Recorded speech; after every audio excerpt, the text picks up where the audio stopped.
Good evening. I'm the Murmuring Archives. This isn't a place for revelations or urgency. It's where each sentence falls softly like dust, and sleep waits patiently at the end of every page.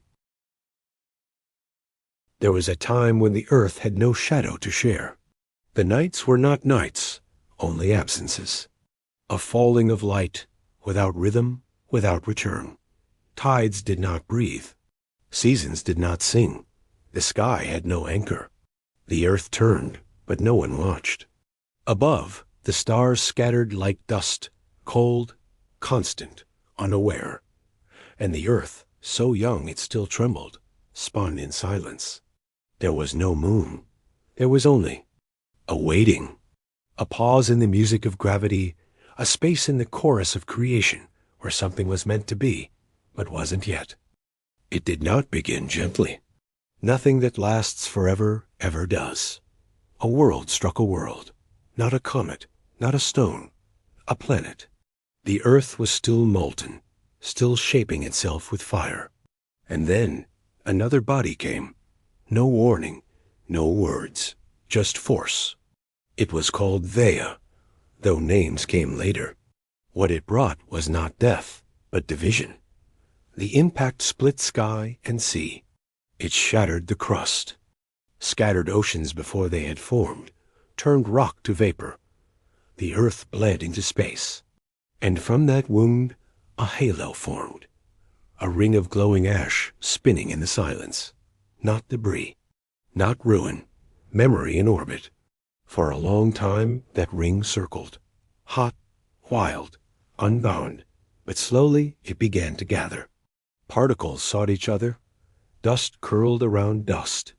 Heat became shape, not born, but built.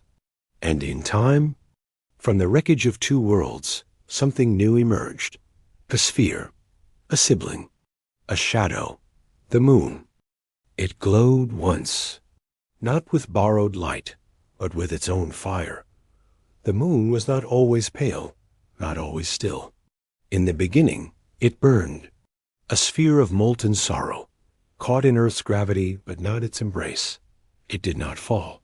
It did not flee. It hung, a wound in the sky, visible from the broken Earth.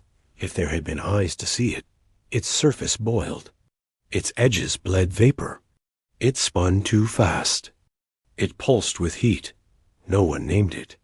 But already it remembered. It remembered the violence of its birth and the silence that followed. Around it, the stars remained indifferent. The galaxies turned without pause. The universe did not weep for the moon, but the earth felt the pull. Its tides began to breathe, even before there were oceans. Its tilt found balance, anchored by the ghost that circled above. And still, the moon cooled, not quickly, not kindly, but with purpose. Its fire sank inward. Its crust thickened, its glow faded, until what remained was not a ghost, but a sentinel, still, round, remembering. Long after the fires dimmed, the moon became quiet, but it was never still. It circled, not wildly, but with rhythm. Its path was not perfect, but it was persistent. And in that motion, the earth began to change. The molten seas, still new, still forming, began to rise and fall, not from wind, not from storm, but from pull. The moon tugged softly, gently, always. And the water answered, not with words, but with dance. Each night, the oceans moved. Each day, they breathed. The earth, once erratic, found a pulse. Its spin slowed, its axis steadied, and the moon, silent and silvering, became an unseen metronome. It did not command, it did not control. It simply was, and in being, it shaped. The rhythms of life were not born in the soil, but in the sway. And the sway came from above. The moon, without voice, became the first voice of balance, not noticed, not thanked, but essential. A child without a father, guiding a world into pattern. The anchor no one tied, but all depended on. The earth forgets, it washes, it shifts, it grows. But the moon remembers. It has no wind, no rain, no breath. What touches it stays. 1,000 collisions, 1,000,000 impacts. A lifetime of silence broken only by the falling of stone. And each one leaves a mark, not blood, not bruise, but hollow, craters, scars without pain, stories without sound. The surface of the moon is not smooth. It is a journal. Each pit, a memory. Each ridge, a relic. They tell of wanderers' asteroids lost in time, fragments of forgotten stars that came too close and could not turn away. The earth, too, was struck. But earth heals. Earth hides. The moon keeps everything. It wears its wounds like truth. No layer of growth, no erosion, no disguise. Only reflection. Only shadow. Each night, as we look up, we do not see a flawless sphere. We see a body that holds everything it has ever felt and still turns without complaint. The moon teaches not through speech, but through endurance. To hold pain without being defined by it. To shine, not in spite of the scars, but because of them. It glows, but it has no light. The moon, for all its quiet, does not shine. It reflects. The light belongs to another, the sun, the burning heart of the solar dance, furious, distant, alive. And yet, each night, it is the moon we see, not blinding, not searing, but soft. The moon holds no fire, but it gives shape to light. It takes the brilliance, too fierce to bear, and turns it gentle. The harsh becomes kind. The blinding becomes beauty. That is the moon's gift, to reflect without claiming, to glow without burning, to be seen without shouting. Even as it wanes, even as it disappears, it promises return, not because it controls the light, but because it understands rhythm, half, crescent, new, full, a cycle not of creation, but of conversation. The moon speaks in echoes, and still we call it luminous. Still, we write poems about its shine, because we forget, or perhaps we choose to, that light need not be owned to be offered, that presence need not be powerful to be profound. And so, the moon continues to reflect, not to imitate, but to reveal, to show us what gentleness looks like when it wears the mask of stone. It saw. Long before eyes looked up to meet it, it watched.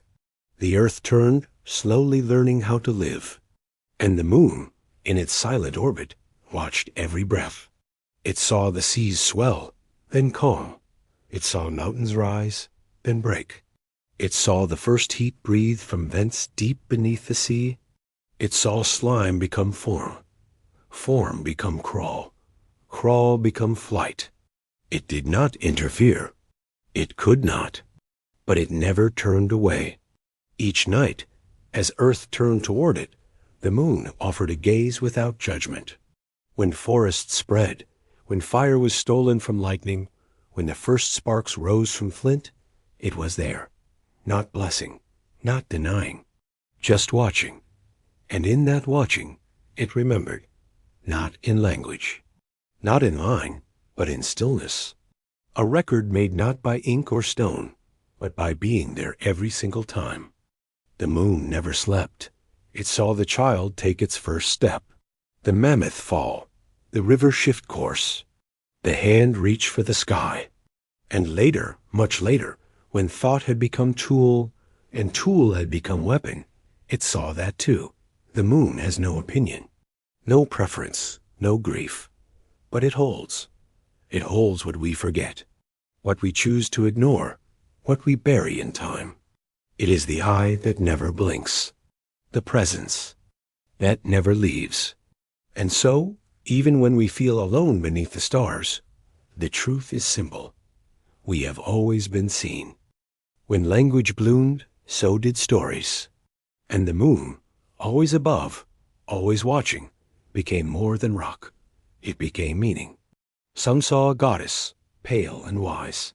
Others, a trickster, hiding behind shadows. To some, it was the eye of the wolf. To others, a rabbit pounding rice, a bowl, a face, a whisper. It was mother. It was lover. It was omen. The moon did not change, but our minds did. And in those minds, the moon became a mirror. It showed not itself, but us. Our fears, cast in craters. Our hopes, drawn in silver curves. Each culture etched its own name upon it, its own story. A calendar, a warning, a god. It rose in songs, it fell in prayers. It danced in rituals, it wept in poems. The moon became the canvas for the questions we dared not ask aloud. Why do we change? Why do we disappear? Why do we return? And the moon, quiet as always, answered nothing. Yet somehow we heard everything. Its silence made our voices clearer. Its distance gave shape to our longing. It was not truth. It was reflection, a reflection we called sacred. And so, generation after generation looked up and saw their story already written in the sky, not by the moon, but through it. The myths were never in the stone. They were in us. And the moon, stone and silence, was kind enough to hold them. We had always looked. We whispered to it. We named it. We feared it. We loved it. But we had never touched. For most of time, the moon was a dream, high, hollow, holy.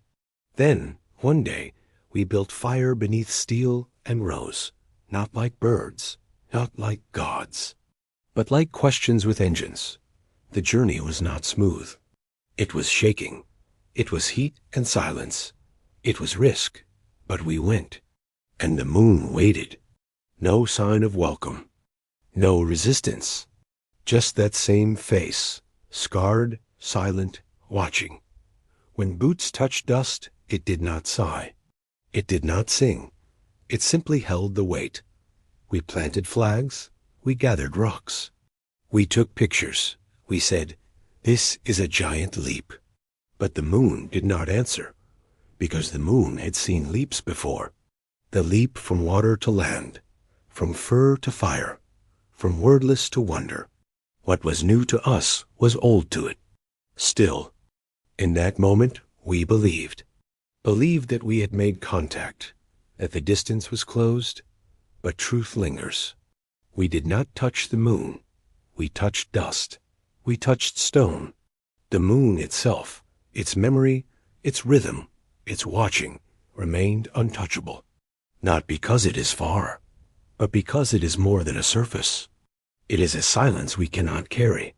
It is a mirror we cannot step through. And yet we tried. And in trying, perhaps we said something true. That wonder is worth the reach, even when the grasp never truly holds. It was never meant to be, not planned, not chosen, not sent. The moon was born of violence, of accident, of collision. A child with no father, no voice, no purpose, but purpose came anyway. Not from destiny, but from presence. The moon stayed. It circled. It pulled. It held. It did not know life. It could not grow trees or sing birds or stir the sea from within, but it shaped. With gravity subtle as breath, it rocked the waters. It whispered rhythm into the tides. And life, small, soft, unsure, found comfort in that rhythm. The moon gave no warmth, but it gave timing. Oceans began to breathe in lunar lullabies. Creatures learned to spawn by silver light. Wolves howled not in hunger, but in harmony. Even flowers turned toward it. The moon, alone, unheld, became the quiet nurse of a world blooming. It gave cycles. It gave constancy. In a universe that forgets, the moon remembered the beat. Even as it drifted further, its tether remained. Like a parent who stays outside the light, but never lets go. And we, creatures of earth and water, grew into that gift. We became because it stayed. The moon, unmothered, became mother to the motion of life, not by love, not by will, just by being there. It has never left, not really, and yet it has never come close. The moon is near astronomically speaking, a mere moment away in cosmic time, but to us it is untouchable. That distance, measured in silence, has become the thread that ties us. We send poems, we send prayers, we send questions no one else can carry. We do not do this with the mountains. We do not do this with the sky.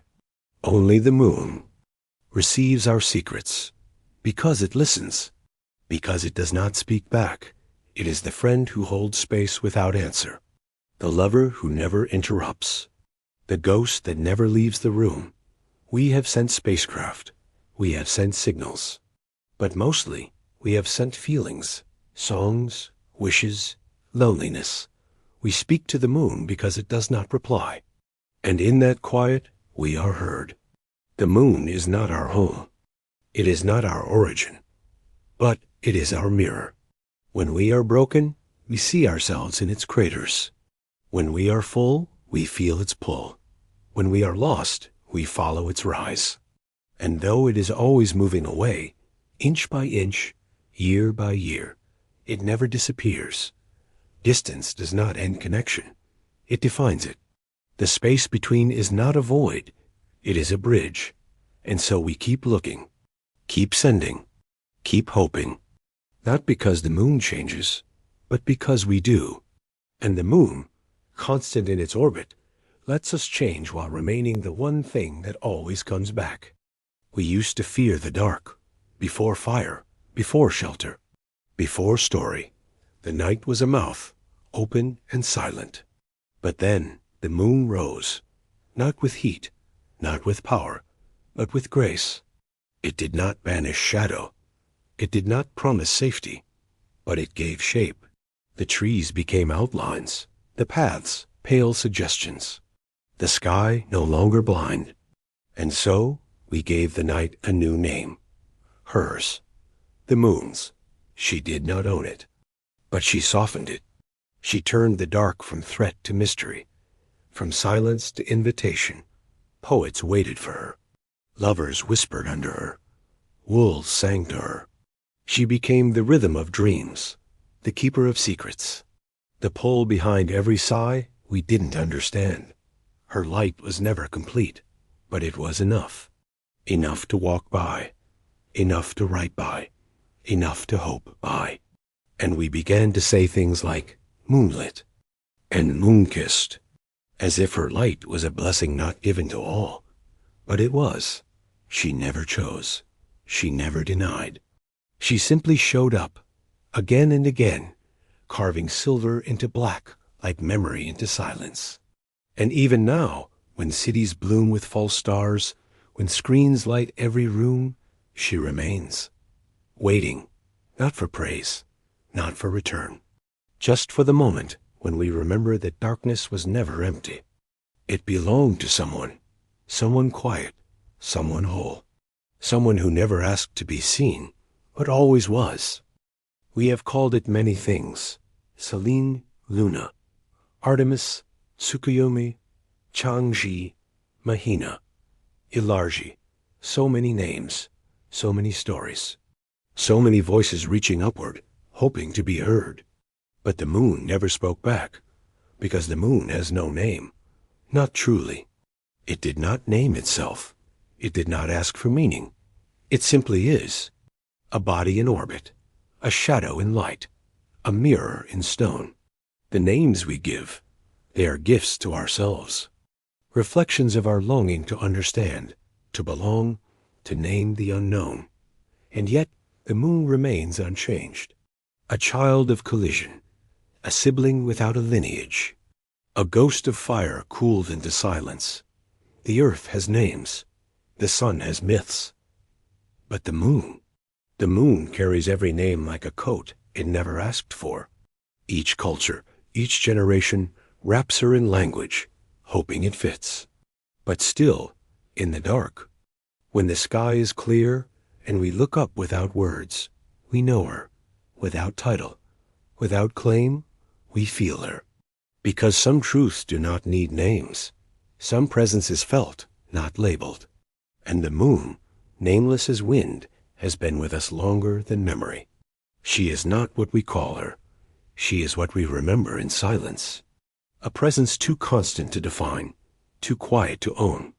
She was never ours, but she was always there. And in that presence, even without a name, she became everything.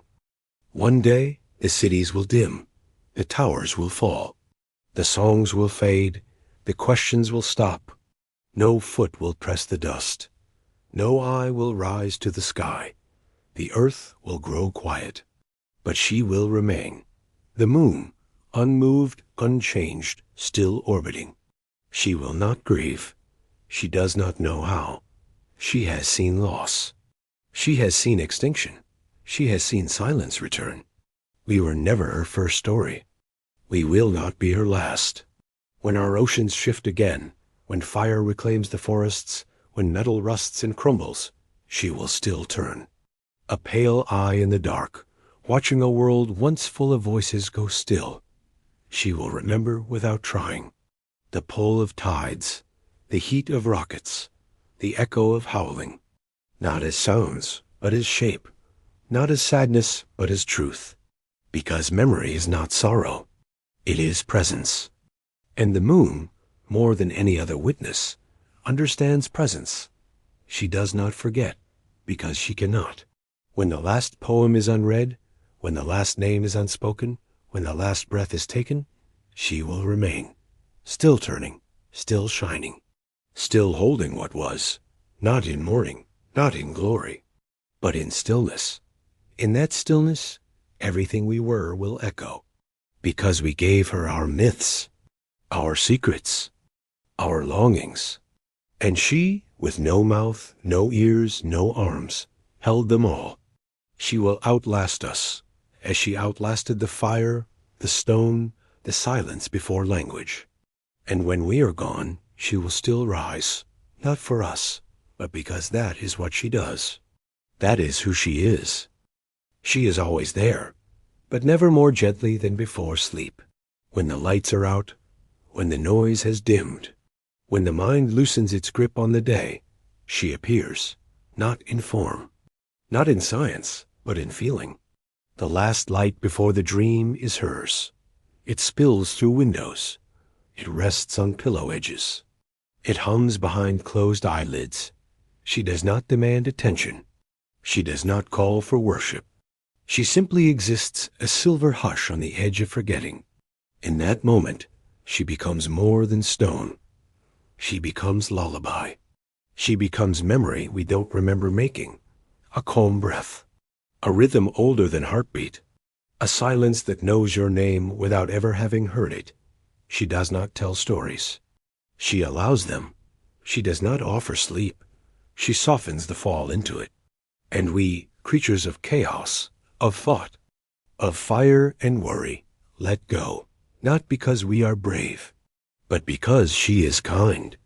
The last light we see before the dream is not harsh, not final. It is invitation, a reminder that the world can wait, that rest is not surrender, that drifting is not disappearing, and when we wake, she may be gone, or she may still linger, low and golden in the morning hush. Either way, she was there. The watcher, the whisper, the light that is not light, but peace. The last thing we carry into the dream, and the first thing we forget on waking. But she remembers, always. She is quiet now. No more myths, no more rockets, no more names. Just orbit, just rhythm, just light. But in that quiet, there is an echo, not of words, not of footsteps, but of presence. She does not speak. She never did. But she lingers.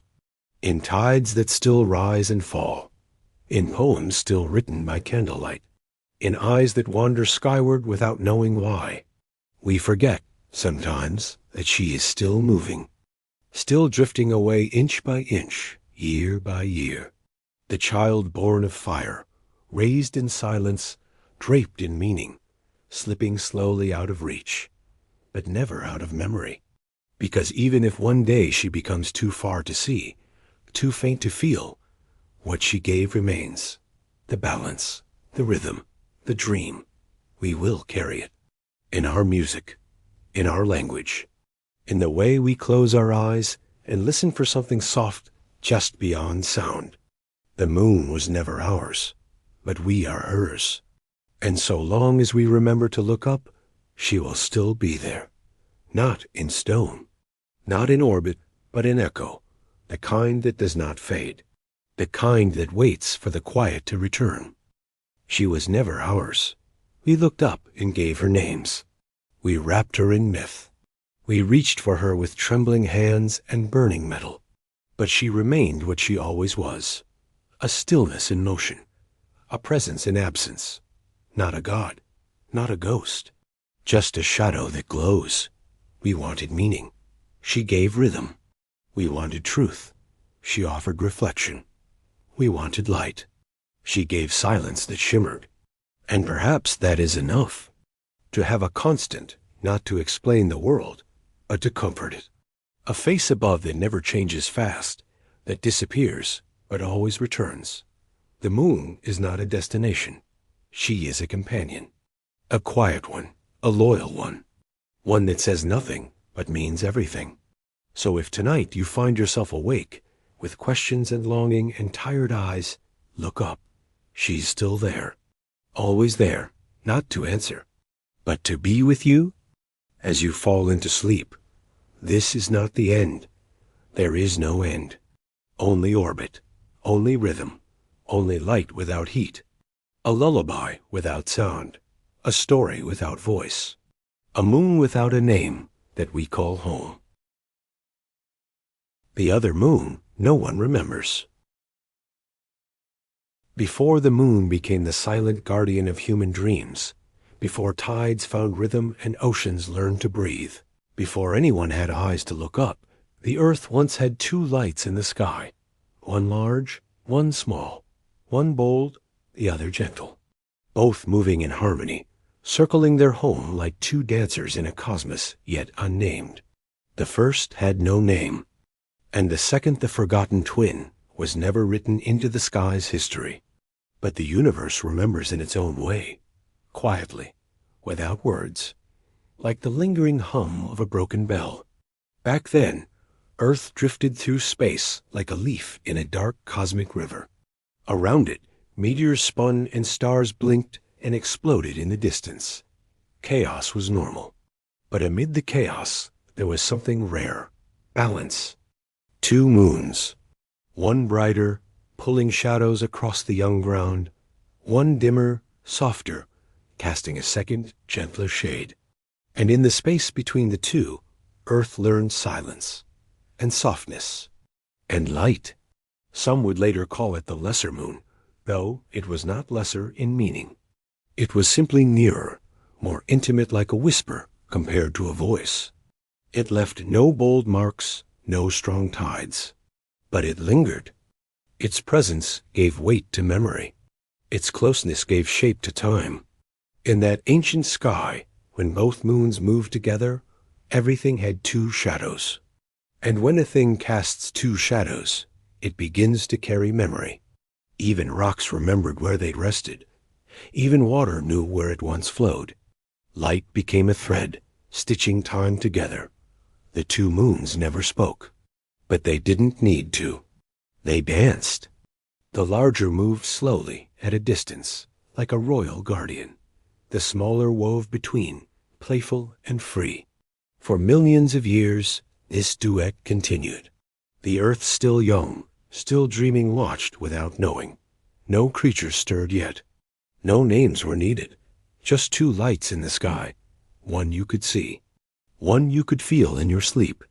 There was once a time when Earth had two skies. In the twilight years of Earth's creation, when seas still sighed in silence, and the air hung heavy with unborn storms, there circled above, not one, but two moons. The first large, confident, glowing. The second smaller, quieter, near. The one they would never remember. They called it, later, the lesser moon, not because it was less, but because it did not shine to be seen.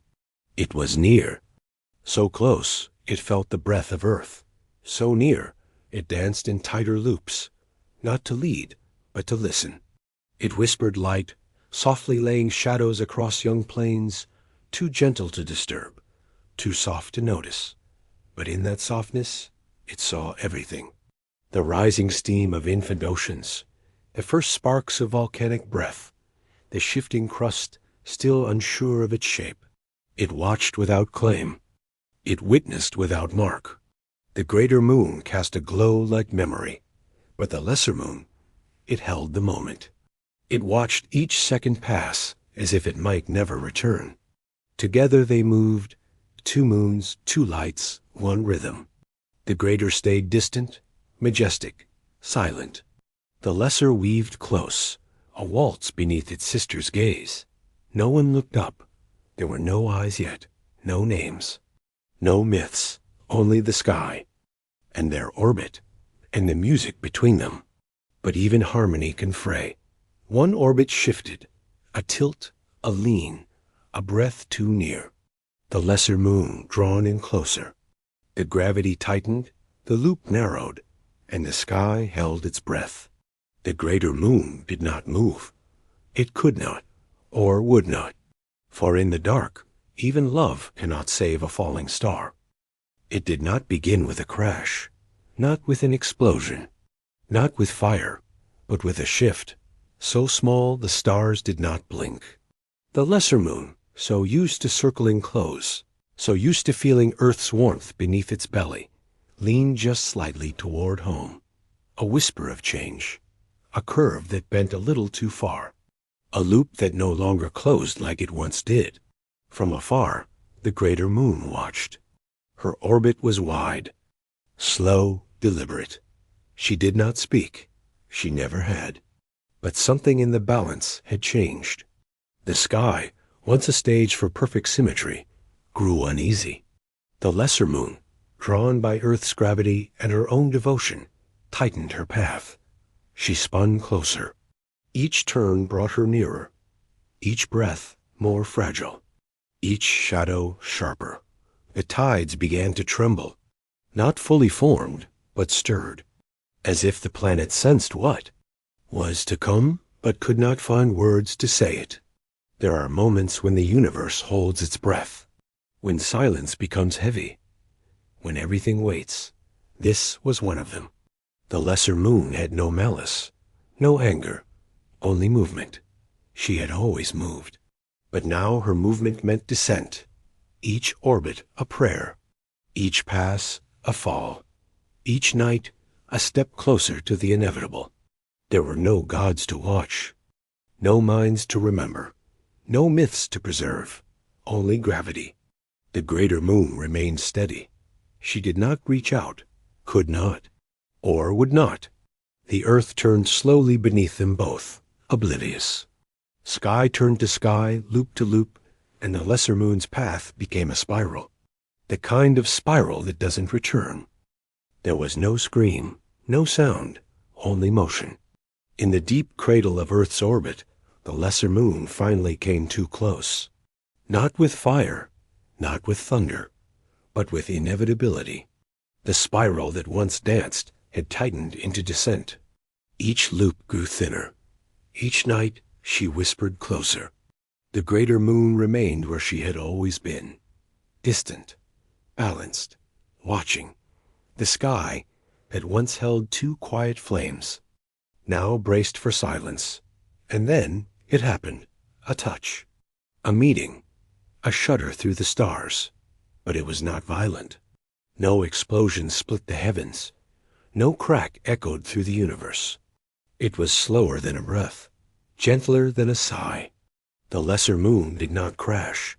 She folded, melted, merged into her sister. One orb absorbed the other, stone into stone, dust into dust, memory into silence. And the earth, still young, still forming, watched with no eyes, felt with no nerves, grieved with no heart. But somewhere, Beneath the mantle of time, a tremble stayed, a memory, buried in the rock of the moon we now see.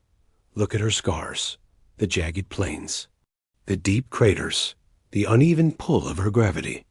They are not just marks of age.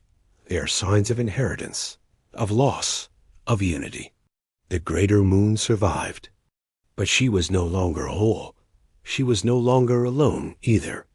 Inside her, somewhere deep, a second orbit still spins, not in space, but in memory. What is memory when no mind remains to keep it? What echoes when silence is all that's left? The moon, now one, drifted in her new form, heavier, dented, uneven. She was no longer the graceful orb that once spun wide. She carried weight now. Not just mass, but grief. On her surface, new scars formed. Lines that cut deep. Craters that stretched like opened mouths, trying to speak, but never quite saying. Inside her, beneath layers of fused stone, the lesser moon still turned, not physically, but rhythmically. Like a lullaby too quiet to be heard, but too steady to stop. The earth looked up, though still blind, and now saw only one light, but it was a changed light. Its pull was strange, its gravity uneven. Tides began to stir. Water, newly born, leaned toward this moon and then away, not with rhythm, but with hesitation. Some places swelled, others receded. Even the oceans seemed confused. The moon's presence was no longer simple.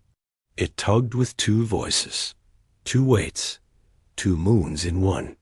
And still, no life to witness, no words to record, only stone, only orbit.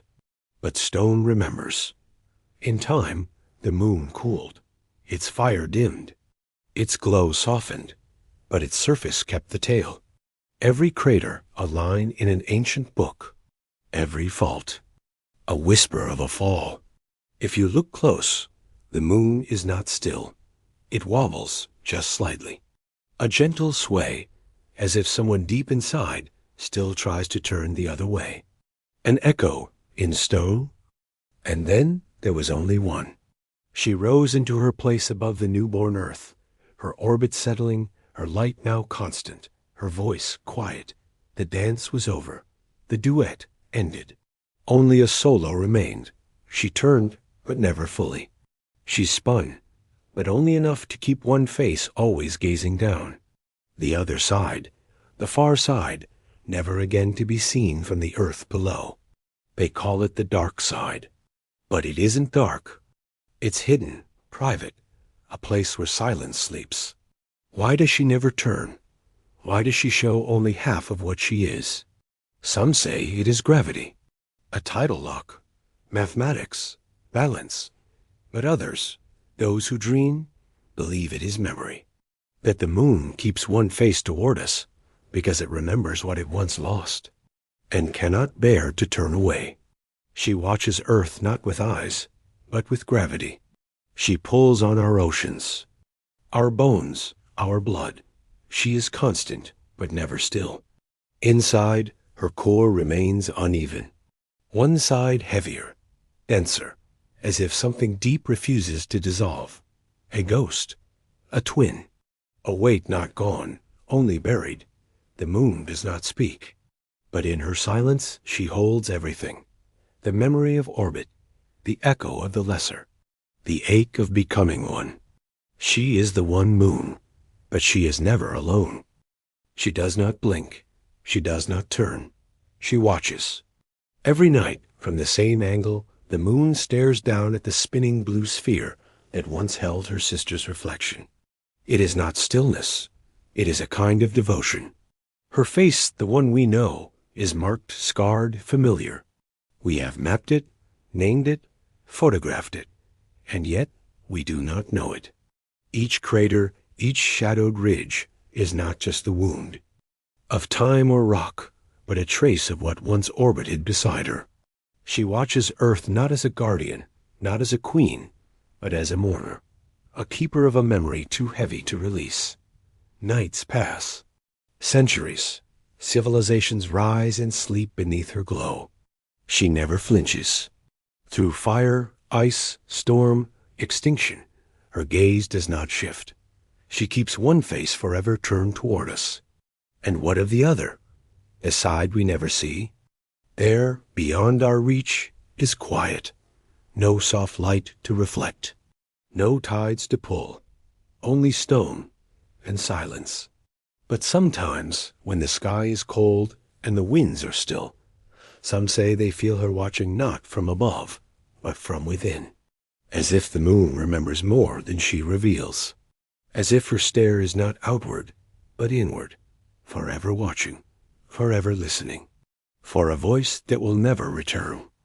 Before there were tides, there was only stillness. Water lay flat, uncertain, listening. Then she came, the one moon. Changed, alone, she leaned in. She did not speak, but earth's oceans felt her breath, and they moved, not violently, but in longing. A slow pull, a reaching. The moon tugged, the ocean leaned. Again and again, a rhythm was born. Not a command, but a call. Not force, but memory. Water with no mind. No heart still knew how to follow. Each wave a whisper. Each tide a reply. The ocean became her voice. Where once two moons danced, now water rose and fell in grief. Sometimes, when the moon grew heavy with silence, the ocean surged, as if to remind her, I am still here. I remember too. High tide, low tide. Breath in, breath out. For every tear the moon could not shed, the sea delivered its answer. They became lovers, who could never touch, separated by sky, bound by pull. And earth, caught between them, learned balance. Not by stillness, but by sway. To this day, when the moon rises high and the sea climbs to meet her, the world rocks gently in their ancient dance. And if you stand by the shore and close your eyes, you may hear it. A voice without words, a story told in waves, a lullaby written in salt and sky. The ocean remembers what the moon cannot say.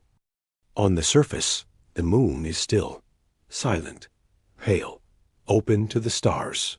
But beneath her crust, beneath the scars and stone, there is something else. A weight, not just of mass, but of memory. Seismic whispers, too faint to shake, too soft to measure, echo through her inner shell. Scientists call it an anomaly, a denser core, a lopsided mass, a mystery of balance. But stories, older than language, speak of a face, buried deep, not of bone nor skin, but of form, a shape left behind. What if the moon, in absorbing her sister, did not dissolve her completely? What if something remained, not alive, not moving, but there, a curvature, a press of stone, a memory sealed in crust?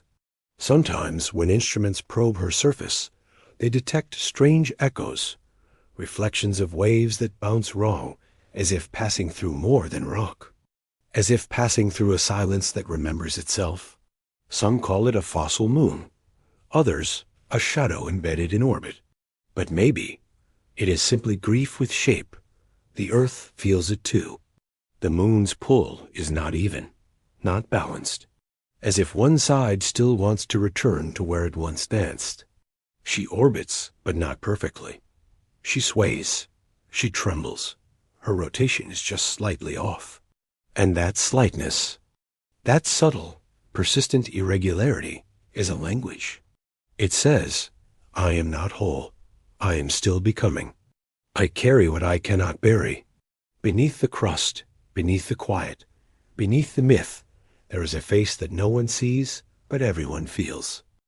Long before stories, before fire, before the hand etched anything into stone, there were dreams. And in those dreams, a light. Not the sun, too harsh, too loud, but something quieter, cool, round, watching. The moon entered the mind before she entered myth. Before gods were named, before time had meaning, she floated there, In sleep, a white eye, unblinking, not judging, not speaking, only seeing. When the first minds flickered awake, somewhere in the soft dark of prehistory, they saw her not with their eyes, but with their breath, a rhythm in the sky, a face that came and went, a presence above that mirrored the pulse below. She became the first mirror, not of image, but of feeling. She reflected longing, distance, stillness, the dreaming ones, not yet human, not yet lost in language, began to notice the pattern. She waxed, she waned, she returned, always returned, and in return they began to wonder. What is she? Why does she not speak? Why does she change, yet remain? The moon was the first question, not because she offered answers, but because she stayed. She became the companion to sleep, to thought, to becoming. And so, when the eye closed at night, it opened to her. She was the watcher.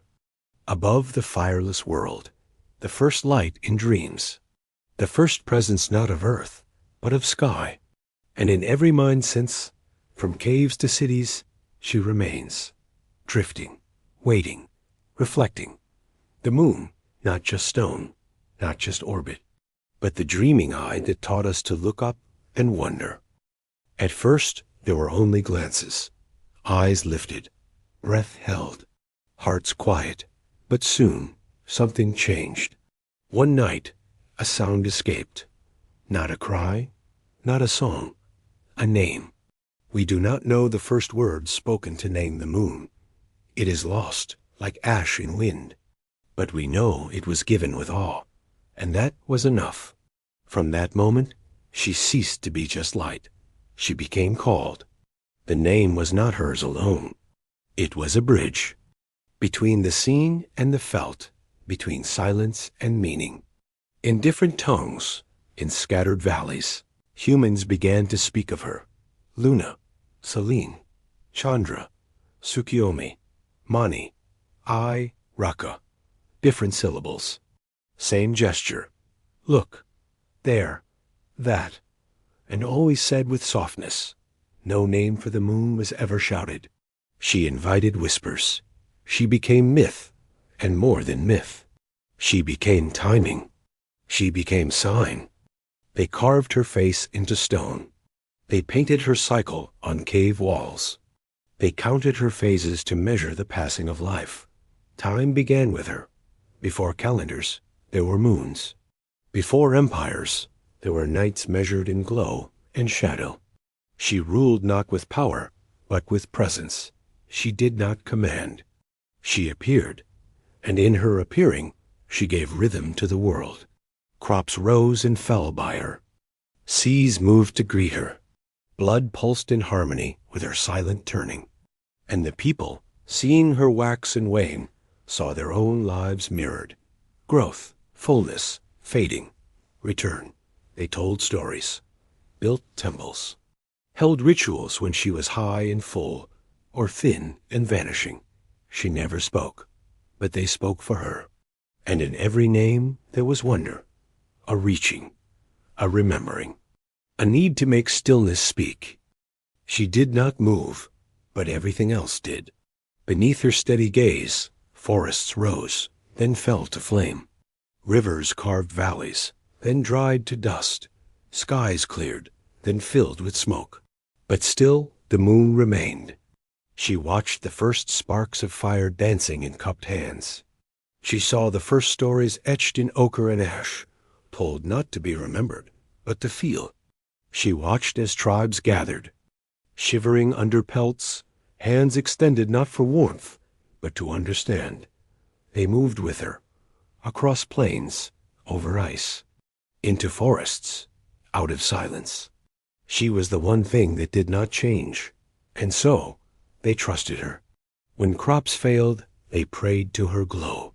When children were born, they blessed them under her face. When wars began, they fought by her light. When lovers met, they met in her shadow. The moon became the backdrop to everything. She was not worshipped by all, but she was noticed. Always, When ships first dared the open sea, they followed the tide she pulled. When cities grew, they still marked months by her phases. Even when clocks began to tick, they ticked in echoes of her rhythm.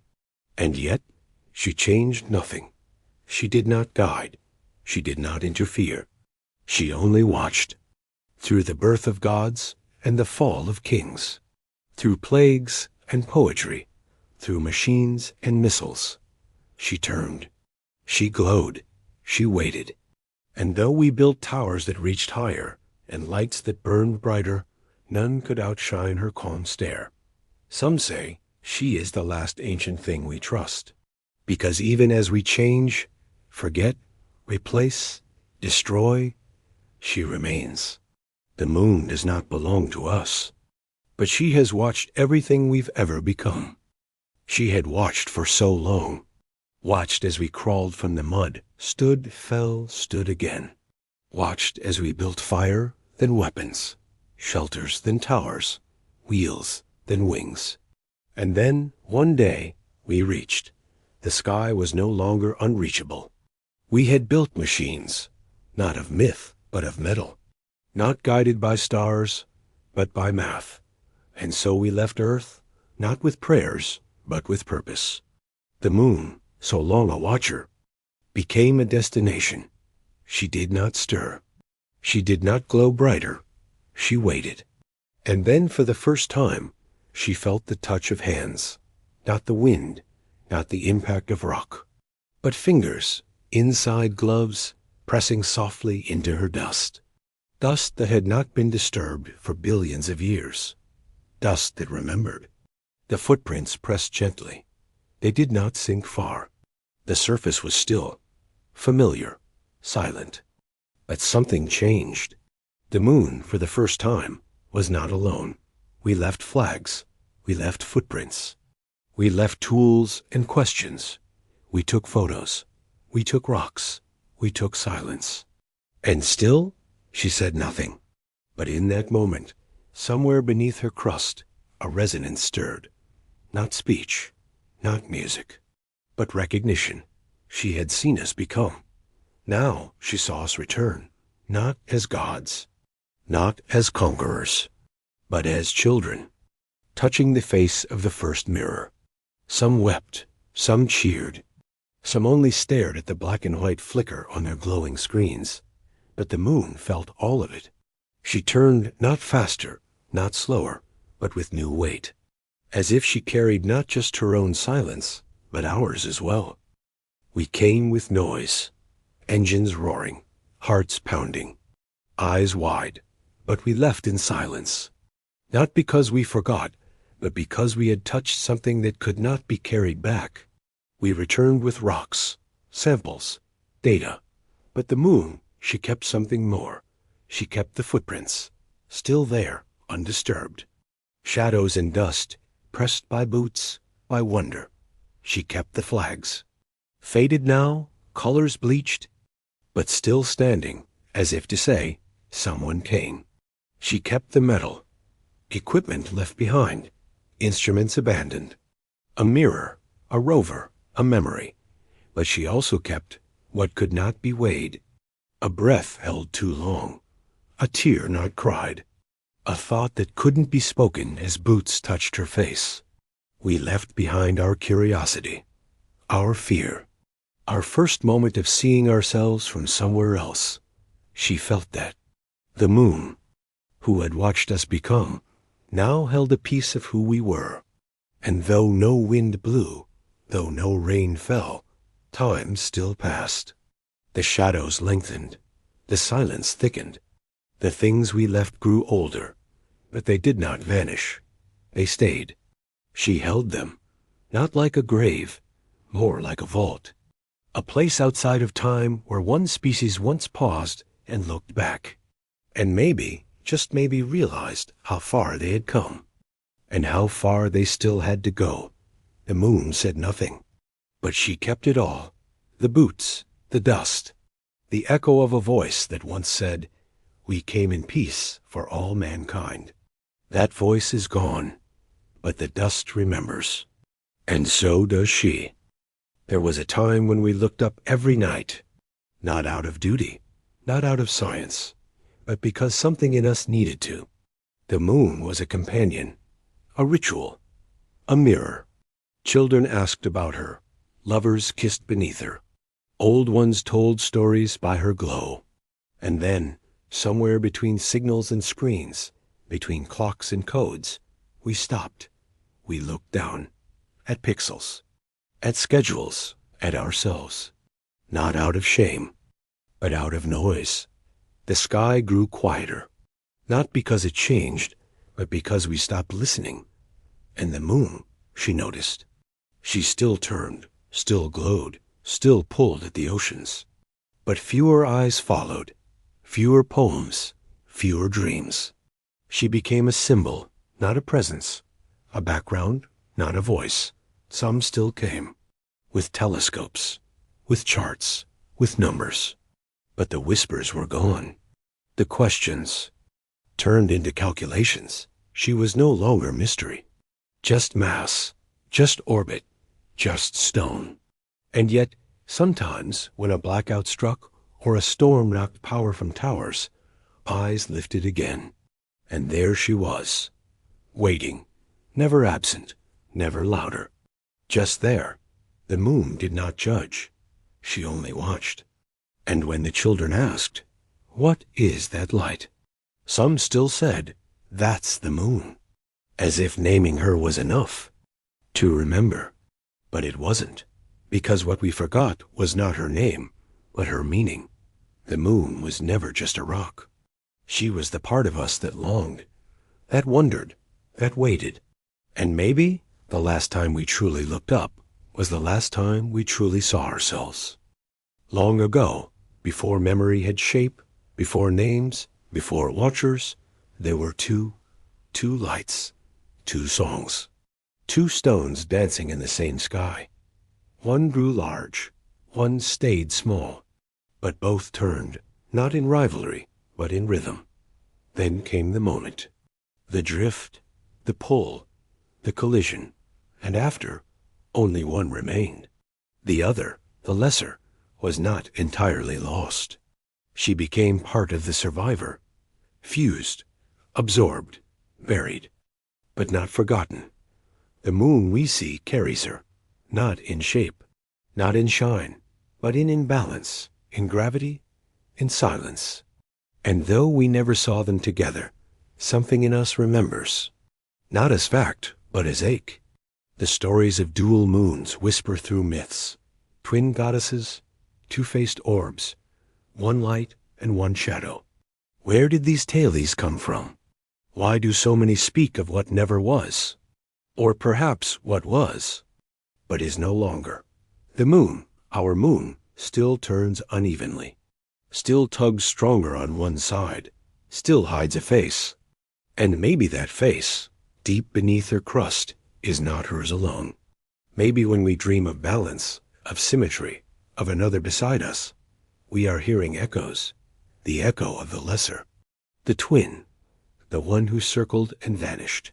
The moon does not tell the story, but she carries it, in her silence, in her shadow, in the way she looks down as if remembering a partner lost to time. The moon is not alone, because part of her never was just her. She is two made one. She is loss made whole. She is memory given orbit. She is what remains of the moon we forgot. The moon still turns. The earth still spins. The stars still burn in silence. We no longer look up the way we used to. But that does not mean the sky forgets. It keeps everything. Every glance. Every question. Every name we whispered into the dark. When we loved under moonlight, it remembers. When we wept beside her glow, it remembers.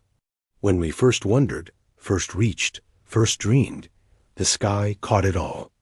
And though no voice echoes back, no answer falls, the stillness holds it, like breath, like sleep, like a lullaby without words. So tonight, before your eyes close, before you drift away, know this: you are not alone. You never were. Above you, she waits, Not for praise, not for prayers. Just to remind you, you are part of something older than time. The night sky remembers. And so, somewhere in the turning dark, does she?